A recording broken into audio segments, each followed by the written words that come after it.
अस्सलाम वालेकुम नाज़रीन, इस वक्त सूरत हाल ये है कि अपोजिशन का कहना है और पाकिस्तान तहरीक इंसाफ का बिलखुसूस कि इस वक्त मईशत दिवालिया हो चुकी है और हुकूमत का मौक़िफ़ है कि मुश्किल हालात जरूर हैं लेकिन डिफॉल्ट होने का खतरा जो है वो टल गया है। बहरहाल जमीनी हक़ाइक़ इस वक्त ये है कि पाकिस्तान में डॉलर नापैद हो चुका है।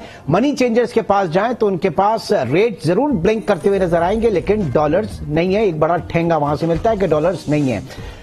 मजमूई सूरत हाल यह है कि ब्लैक मार्केट में आप जाएं, वहां पे 10% प्रीमियम के ऊपर डॉलर्स हैं, आप चाहें तो वहां से ले लें। और तकरीबन 1000 के करीब कंटेनर जो हैं वो लास्ट वीक पोर्ट के ऊपर फंसे हुए थे। डॉलर्स यहां पर हुकूमत के पास नहीं है, उनकी क्लियरेंस के हवाले से कमर्शियल बैंक्स के पास नहीं है। आपके रिजर्व्स इस वक्त जो है 2019 की पोजीशन पर आ चुके हैं। तकरीबन 6.7 बिलियन डॉलर्स जो है वो इस वक्त आपके पास मौजूद है। बड़ी मारामारी है, बड़ी अफरा तफरी है इस वक्त। और आपका जो इन डॉलर टर्म्स जो टोटल आपका कर्जा है वो 130 अरब डॉलर तक पहुंच चुका है। 6.7 बिलियन डॉलर्स जो है इस वक्त आपके पास सरकारी फॉरेक्स रिजर्व्स के अंदर मौजूद है, जबकि जनवरी के अंदर आपने 8.8 बिलियन डॉलर्स की पेमेंट करनी है, वो भी सिर्फ इंटरेस्ट की मद में, सूद की मद में। सूरत हाल इंतहाई मखदूश है पाकिस्तान में इस वक्त। हम देख रहे हैं कि अच्छा, और मजे की बात है कि ये सारी चीजें जो है ये ऐसे नहीं है, ये जो सियासी अदम इस्तेहकाम है, हम सिर्फ सैलाब के ऊपर इसको नहीं डाल सकते कि जनाब 1700 जाने चली गई और इसके अलावा अरबों डॉलर का जो है इंफ्रास्ट्रक्चर तबाह हो गया। ये बहुत बड़ा कसूर इसमें हमारी पॉलिटिकल एलीट का है, हमारी सियासी अशराफिया का है, हमारी सियासी जमातों का है कि जो इस वक्त हालात की नजाकत को नहीं समझ रहे। सूरत हाल इस वक्त यह है कि बहुत मुश्किल वक्त है। हुकूमत के पास ना फिस्कल साइड पे कोई रूम है, ना मॉनेटरी साइड पे कोई रूम है और ना ही एक्सचेंज रेट पॉलिसी इस वक्त कोई ऐसी बनाई जा सकती है।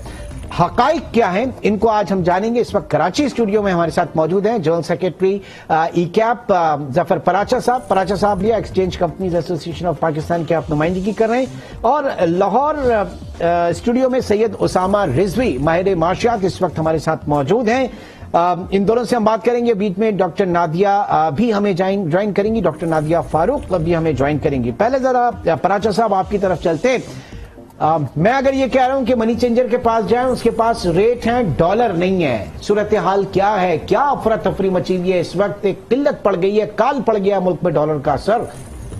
आपका कहना काफी हद तक बजा है कि हमारे पास डॉलर की शॉर्टेज है और ना होने के बराबर है, लेकिन उन लोगों के लिए है जो सिर्फ और सिर्फ ट्रैवलिंग करते हैं या इलाज मुआवजे के लिए चाहिए या तालीम के लिए।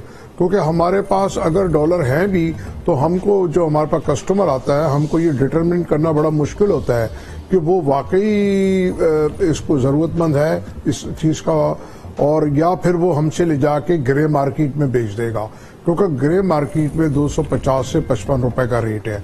तो बहुत सारे लोगों ने इस वक्त ये कारोबार बना लिया है कि एक्सचेंज कंपनी से दिन में 8-10 हजार डॉलर इकट्ठे किए और ले जाके ग्रे मार्केट में बेच दिए और उनको तकरीबन 1.5 से 2 लाख रुपए बच जाते हैं। तो अगर हकीकत में देखें तो इतनी डिमांड नहीं है जितने लोग हमारे पास लेने के लिए आ रहे हैं। और इसके साथ साथ मैं ये कहना चाहूंगा कि अगर हम बात करते हैं डॉलर की शॉर्टेज की और रिजर्व की कमी की, तो मैं ये समझता हूं कि इस वक्त जो हुकूमती पॉलिसीज हैं बहुत ज्यादा जो उन्होंने टाइट कर दी है, खास तौर पे एक्सचेंज कंपनीज के ऊपर, तो वो भी वजह है डॉलर की इनफ्लोस कम होने का।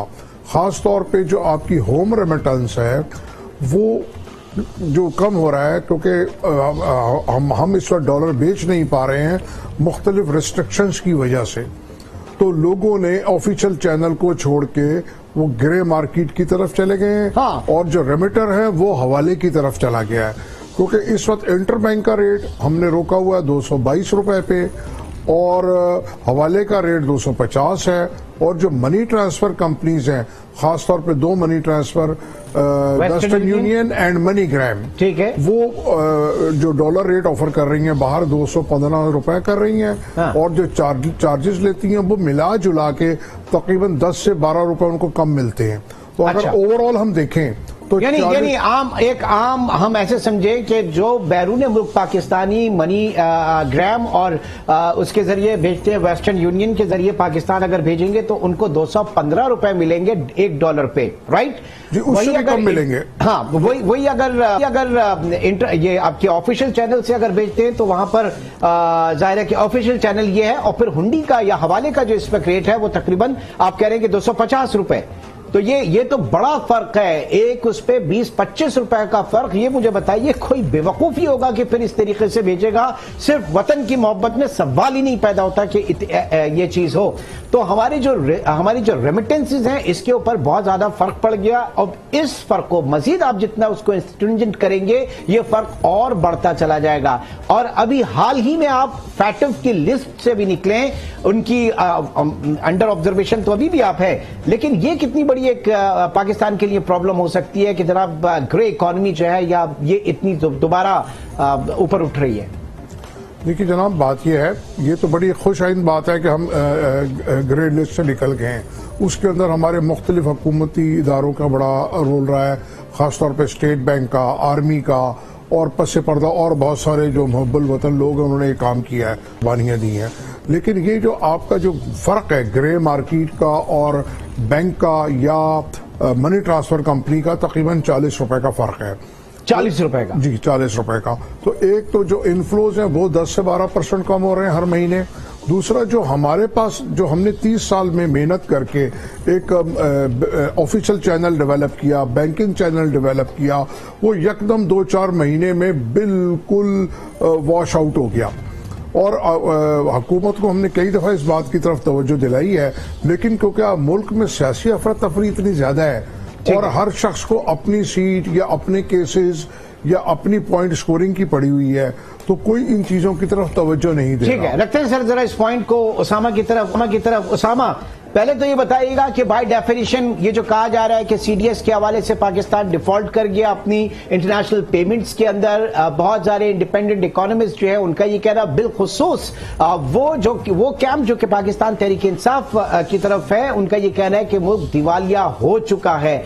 आप बताइए इंटरनेशनल पेमेंट्स में इस वक्त सूरत हाल क्या है बाय डेफिनेशन? और दूसरी चीज ये कि जितना यहां पे सख्ती की जा रही है उतना ही ग्रे इकोनॉमी जो है वो फरोग पा रही है। अल्टीमेटली रियासत का, इस मुल्क का नुकसान हो रहा है। जी देखिए, सबसे पहले तो ना बाय डिफॉल्ट, ना बाय डेफिनेशन, ना इन रियलिटी हम लोग डिफॉल्ट कर रहे हैं, ना करेंगे अभी। उसकी सबसे बड़ी रीजन ये है कि हमें सीडीएस को समझना चाहिए। सीडीएस क्या है? सीडीएस स्टॉक मार्केट है, जैसे जिस तरह और डेरिवेटिव्स होते हैं, वो एक जस्ट लाइक दैट एक कॉन्ट्रैक्ट होता है, एक डेरिवेटिव होता है, उसकी एक मार्केट होती है। सीडीएस इन अ सेंस 3 अल्फाज के अंदर इंश्योरेंस अगेंस्ट डिफॉल्ट, आपके डिफॉल्ट की पॉसिबिलिटी के अगेंस्ट इंश्योरेंस होती है वो। तो उसका ऊपर जाना या नीचे जाना एक अच्छा इंडिकेटर नहीं होता किसी भी मुल्क की डिफॉल्ट की पोजीशन को मेजर करने के लिए। और पाकिस्तान के सीडीएस जो ट्रेड होते हैं उनकी तो ओवरऑल मार्केट कैप इतनी ज्यादा नहीं कि आप इससे अंदाजा लगा सकें। डिफरेंट एस्टिमेट्स उसके मुताबिक सिर्फ 8 से 10% चांस है कि पाकिस्तान डिफॉल्ट करेगा, वो भी just in definition. In reality में हमने एक पेमेंट करनी थी 5 दिसंबर को, वो हमने कर दी। अब दूसरी पेमेंट ड्यू है 15 अप्रैल 2024 को। अच्छा, इसके दरमियान पेमेंट, अभी बॉन्ड पेमेंट हमारी ड्यू नहीं है। ठीक है, वो तो एक आप अरब डॉलर हमने अगर पेमेंट ड्यू नहीं है तो डिफॉल्ट कैसे करेंगे सर? 1 अरब डॉलर सुकूक के जो हमने दिए हैं अभी। जी जी जी, और इसी तरह जो अगली पेमेंट आपने देनी है वो 2024 में देनी है। अब बीच में आपको फाइनेंसिंग के लिए, गवर्नमेंट चलाने के लिए तो पैसे चाहिए, मगर इस तरह की कोई बॉन्ड पेमेंट ड्यू नहीं है। ठीक है, तो इसलिए ये तो बड़ा कैटेगोरिकल है कि पाकिस्तान डिफॉल्ट नहीं कर रहा।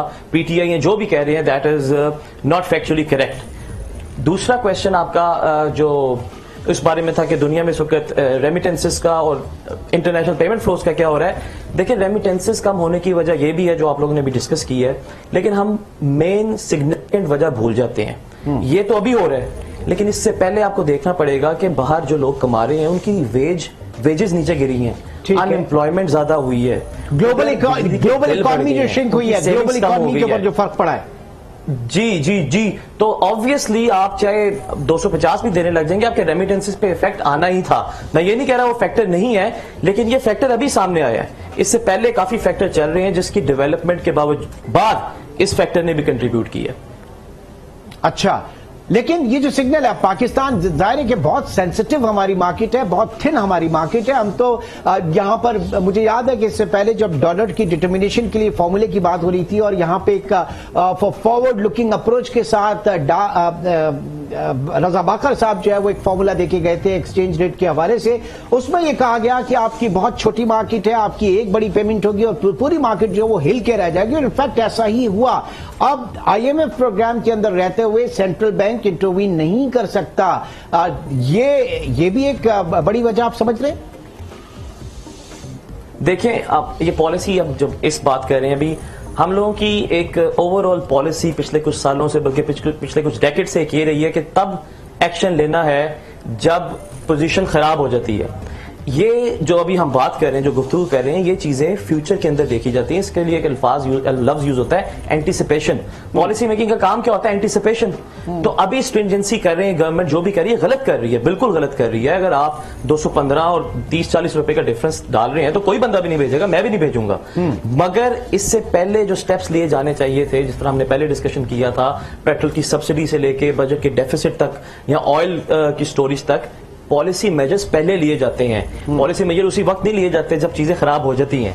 तो ये एंटीसिपेशन रेमिटेंसेस की, ये एंटीसिपेशन ग्लोबल इकोनॉमी की, ये एंटीसिपेशन एक्सचेंज रेट की, ये एंटीसिपेशन कि हमें IMF के पास जाना पड़ेगा, ये सब कुछ पहले करना चाहिए था। जिसने भी करना था ये पहले करना चाहिए था, ताकि ये चैनल्स को स्मूथ किया जा सके, उनको हार्मोनाइज किया जा सके।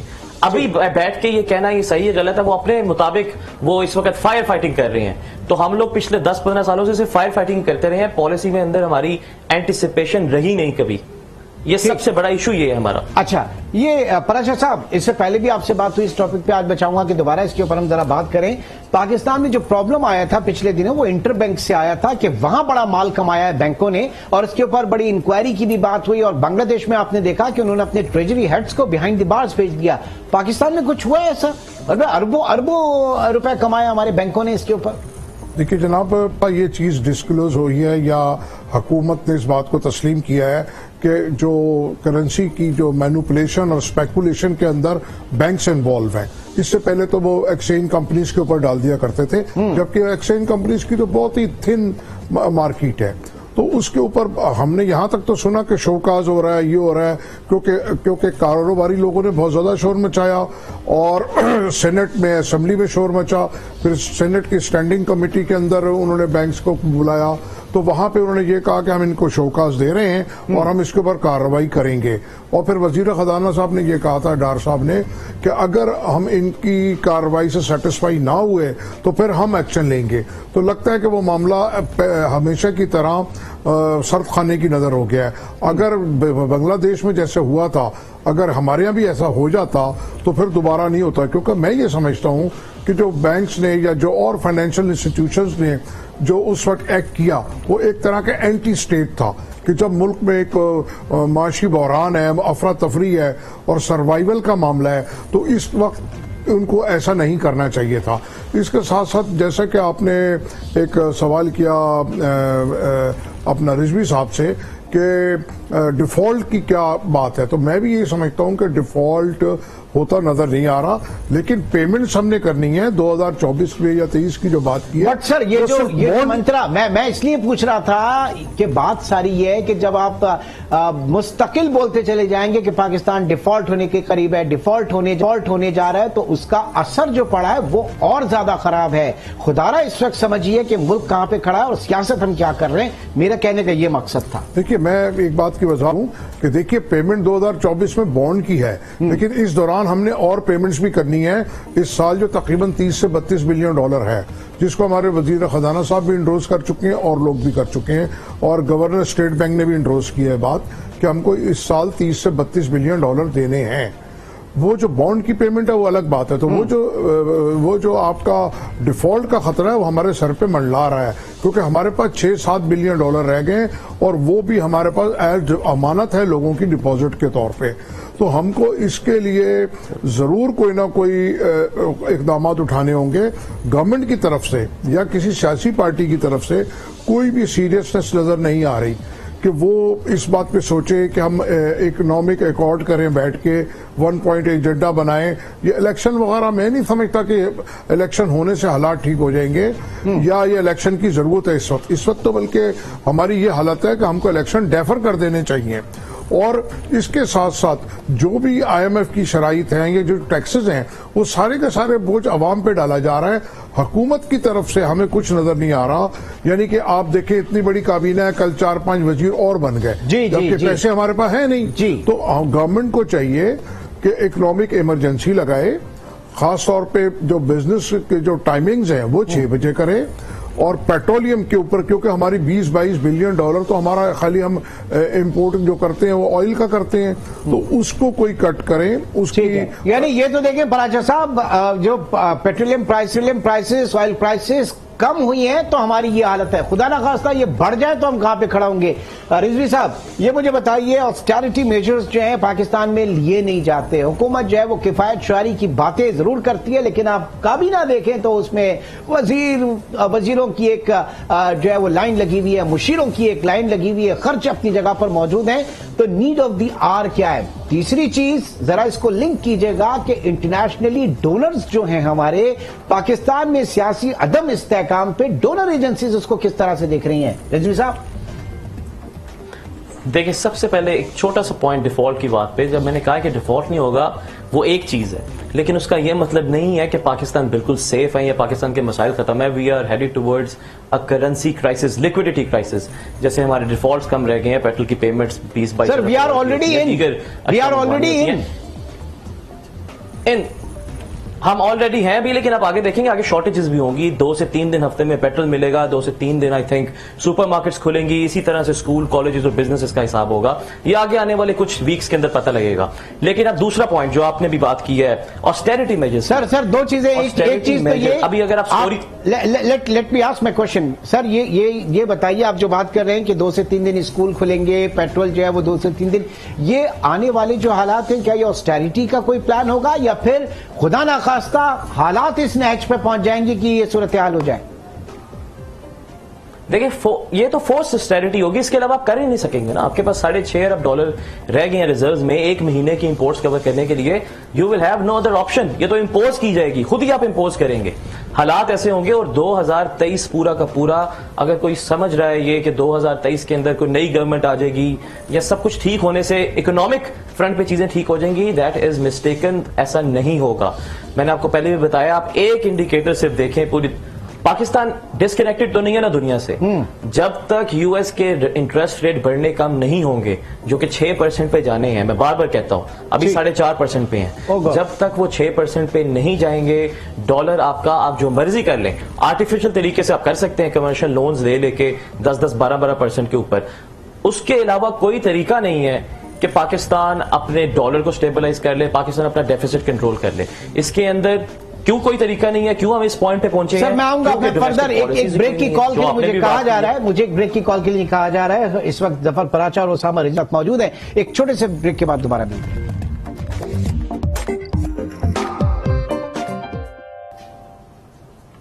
वेलकम बैक, एक बार फिर खुशामदीद। और जफर पराचा साहब कराची स्टूडियो में और ओसामा रिजवी इस वक्त हमारे साथ मौजूद है लाहौर स्टूडियो में।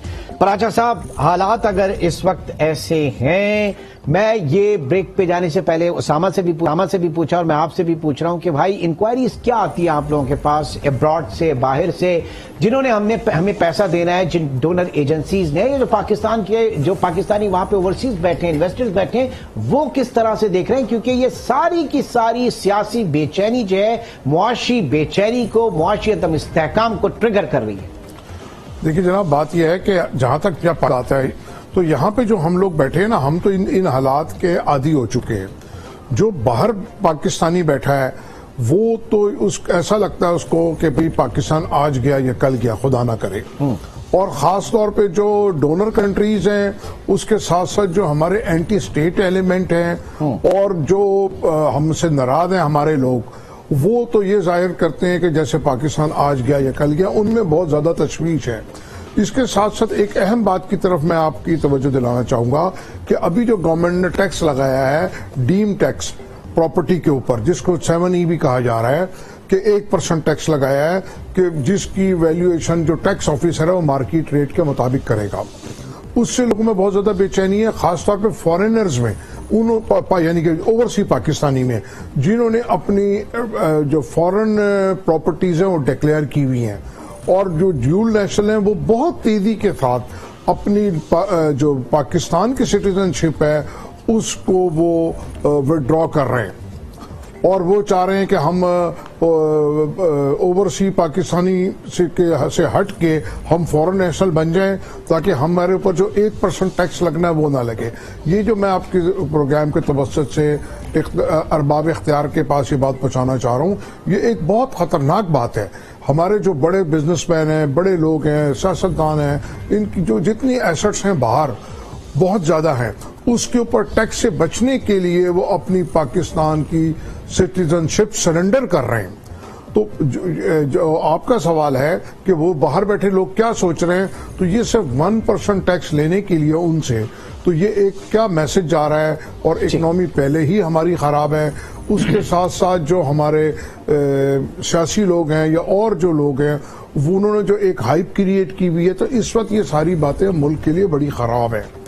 और उसामा आपकी तरफ आता हूं, ये बताइएगा क्योंकि हम देख रहे हैं कि ना हुकूमत के पास फिस्कल साइड पे स्पेस है, ना मॉनेटरी साइड पे स्पेस है, और एक्सचेंज रेट आपके सामने पॉलिसी इस वक्त गवर्नेंस के भी जो मामलात हैं, क्योंकि ये तो सर्टेन है कि जनाब अफगानिस्तान जो है डॉलर ब्लैक मार्केट में इस वक्त मिल रहा है, अफगानिस्तान जो है वो स्मगल हो रहा है, अफगानिस्तान के रिजर्व जो है उनके ऊपर पाबंदी लगी हुई है इंटरनेशनली, और वो भी फीड हो रहे हैं पाकिस्तान के डॉलर से।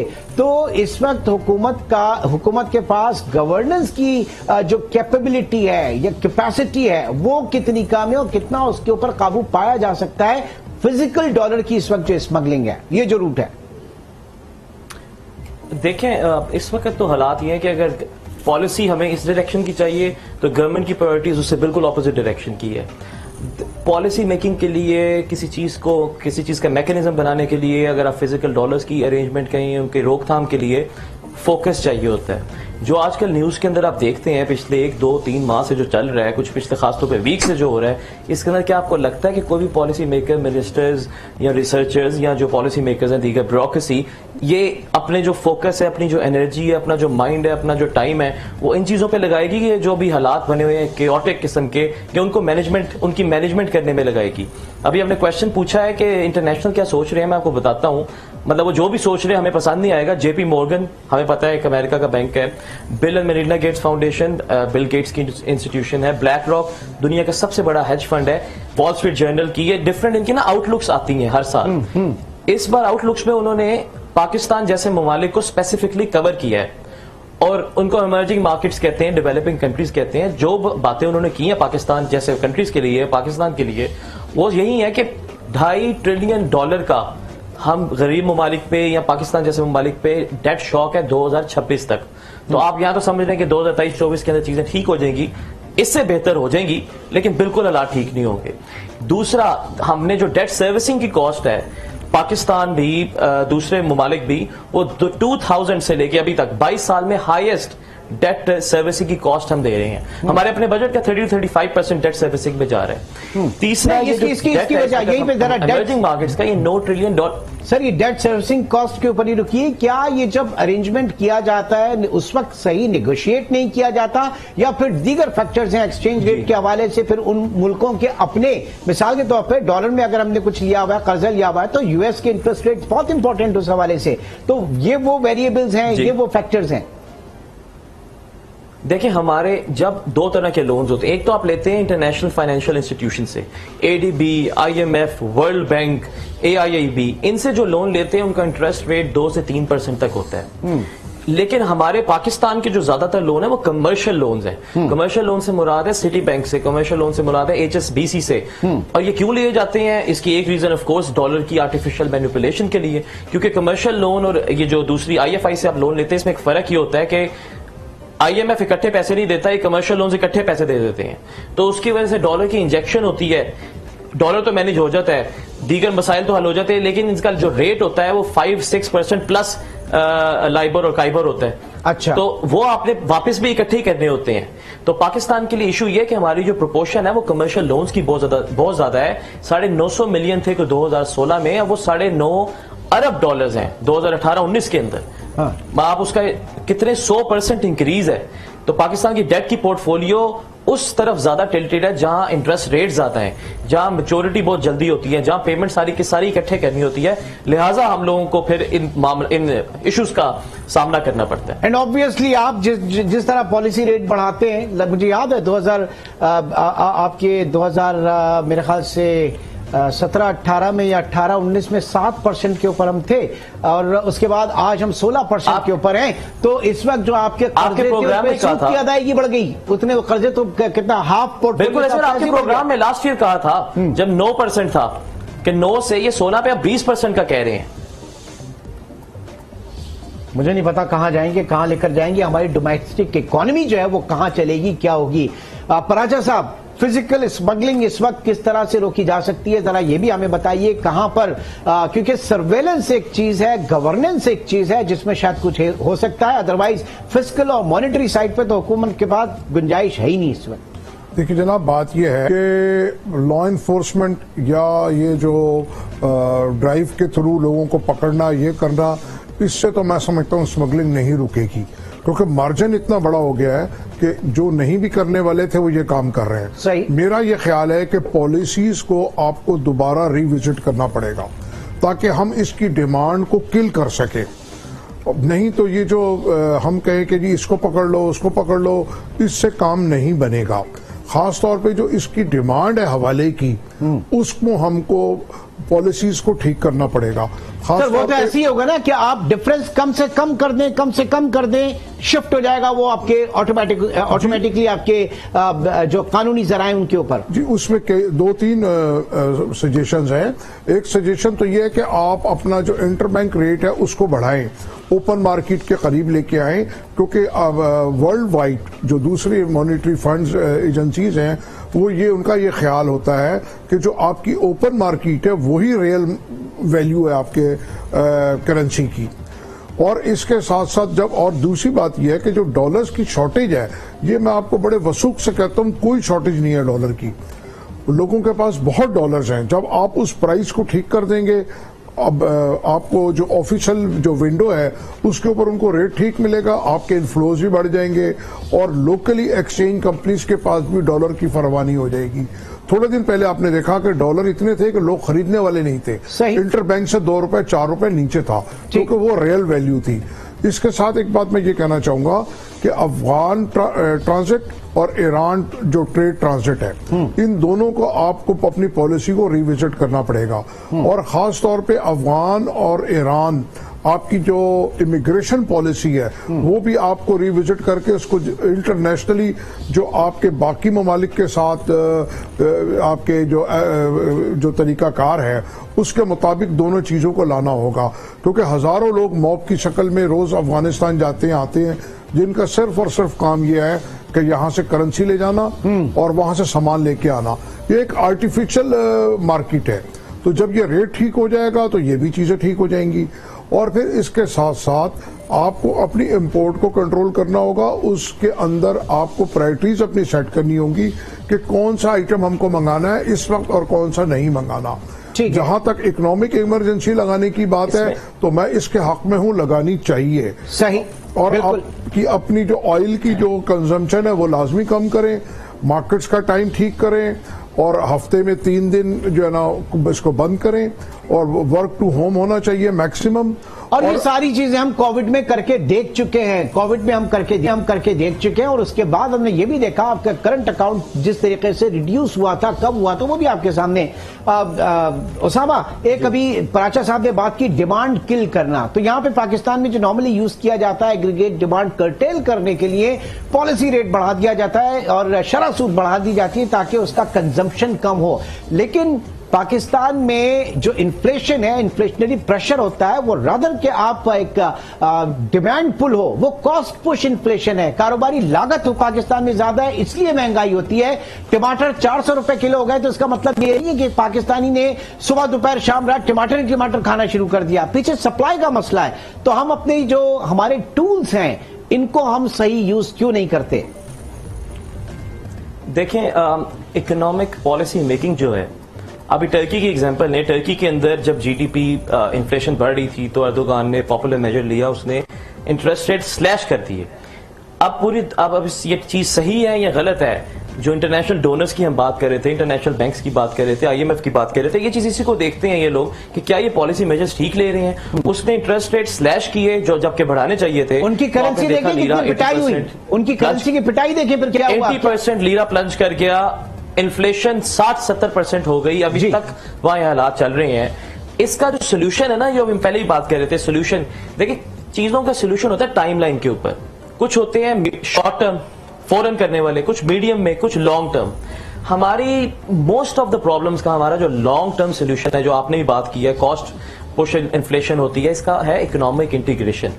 आप मुझे बताएं, हमारे हुक्मरान जाते हैं, सऊदी अरब जाते हैं, टर्की जाते हैं, दूसरे ममालिक में जाते हैं, तस्वीर खिंचवाते हैं, हाथ मिलाते हैं, साथ $1-2 मिलियन मिलते हैं। ये इकोनॉमिक इंटीग्रेशन नहीं होती, ठीक है। ये इकोनॉमिक इंटीग्रेशन प्रॉपर एक आइडिया कॉन्सेप्ट होता है जिसके अंदर आप फ्री ट्रेड एरिया से शुरू होते हैं, फिर प्रेफरेंशियल ट्रेड एरिया में आते हैं, कस्टम्स यूनियन होती है, मॉनेटरी यूनियन होती है। जैसे ईयू है, पाकिस्तान सार्क का मेंबर है, पाकिस्तान OIC का मेंबर है, पाकिस्तान D8 का मेंबर है, पाकिस्तान SCO का मेंबर है। इन सब ग्रुप्स के अंदर दुनिया के बड़े बड़े ममालिक शामिल है, ऑयल प्रोड्यूसिंग कंट्री शामिल है। तो आप खाली डेफर्ड पेमेंट ले लेके इकोनॉमिक इंटीग्रेशन नहीं कर सकते। इन सब चीजों को आपको इंस्टीट्यूशनलाइज करना पड़ता है। मतलब किस कंट्री के साथ हमारा इजी वीजा कॉरिडोर है, किस कंट्री के साथ हमारी नॉलेज शेयरिंग है, किसके साथ हमारी कैपेसिटी बिल्डिंग की चीजें हैं, किसी के साथ भी नहीं है। किसके साथ हमारे टैरिफ्स प्रेफर्ड है, दूसरे कंट्री से कम है।